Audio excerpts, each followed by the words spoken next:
Technology is great. Today we can make our own music, designs, videos, and books with little to no skill level and share them with the world in no time. Instagram has made everyone a photographer. Twitter has made everyone a writer or comedian. YouTube has made everyone a videographer. TikTok has made everyone a dancer. We can share what we've made with everyone we know and everyone we don't. There's a global market out there waiting to be tapped. If we just work hard enough, we have the potential to reach millions or billions of people with what we create. The best time to be an artist is now.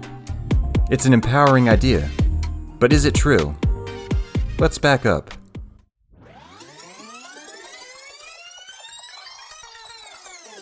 What is an artist anyway? We equate real artists with geniuses, people who've reached a higher realm to create something extraordinary. We say someone's a true artist if they made something really, really good. Christopher Nolan may be said to be a true artist. And there's other historical examples like Van Gogh or Shakespeare. Those are artists with a capital A. Hundreds of years ago, art was thought of as a craft. Artists were usually stuck in the middle class, a step below merchants. Art with a capital A did not exist. But around the early 19th century, things changed. A sort of social revolution was taking place. People started breaking rules and social structures were upended. Higher truths were attributed to the ideas and works of personal expression. Fine arts became a thing, and its appeal to the mind and imagination became something of a holy conception. Suddenly, the artists were the aristocracy. They were the influencers rich people wanted to be around. Society began to admire them as cultural gods, unsullied by money and motivated only by their muse, their art. Naturally, as industrialization bred big companies and mass production lines, institutions wanted to capitalize. Schools began fine arts programs, and gatekeepers like literary agents and record labels cropped up. The idea of a solitary artist working alone in a tiny romantic flat transformed into a new caricature, the professor in their ivory tower. The inspiration artists seemed to be simply blessed with before was now thought to be the product of hard work and skill, sharpened by education and ingenuity. Artists couldn't just burst onto the scene. They needed a resume. Still, artists relied on other institutions to monetize their work.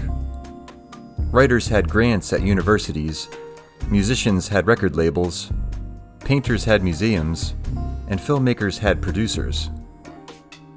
But today, those salaried positions artists flock to at universities are going extinct, and adjuncts are taking their place. You can't just be an artist nowadays. You have to be an entrepreneur. Artists have to brand themselves like businesses. The market has become democratized. You can self-publish your book. You can sell your painting on Etsy. You can stream your music on Spotify. Everyone can do it. No resume or gatekeeper's permission needed. Artists work directly with their customers or patrons now. In this brave new world, putting in the hours to perfect your art isn't as important as gaining the followers or contacts to support it. Expertise has been replaced by diversification. Gone are the days of an artist focusing on one craft their entire lives.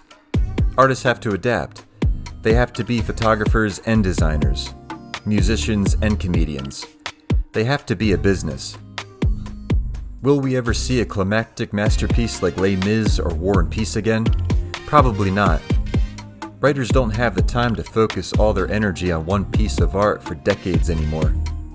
Art, like everything else, has been commodified. It's only as good as it sells.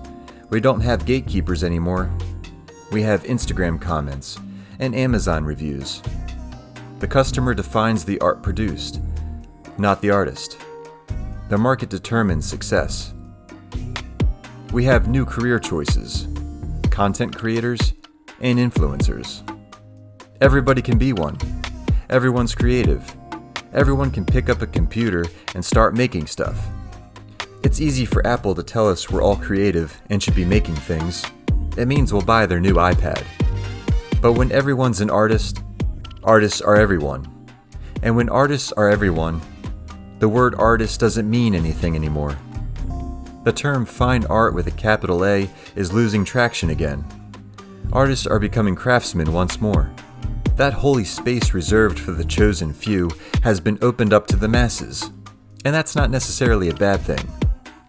We're told it breeds opportunity for everyone else to get in on the game too. But does it really? Is it really the best time to be an artist these days? Artists are being forced to provide their services for free until they've made it, if they make it at all. They don't have institutions or patrons to support them anymore. Big companies have capitalized on artists' willingness to keep making things for the joy of making them. And as a result, Spotify and YouTube continue to profit from the art we make because, hey, we'd make it anyway, even if we didn't get paid. It's about the love of the craft, right? Today, artists are being taken advantage of. If they're not good business people, they're not good artists. Or they're just starving artists. Tech companies and motivational speakers keep telling us we can be the next Justin Bieber, not because they think we can, but because it sells. It sells their videos and their software. It's also the crux of our economic system. If you're not doing well, you're probably not working hard enough, the saying goes. And it's a lie. The system works because it counts on the fact that most people won't make it. Making great quality music has no direct bearing on your popularity. The fantasy that you just need to crack the code or break the ceiling is foolish advice. Is it the best time to be an artist? Probably not. Is there still a chance at success? Of course, but don't let them fool you. Your chances aren't any better today than they were hundreds of years ago. The profitability of selling you those chances is much higher.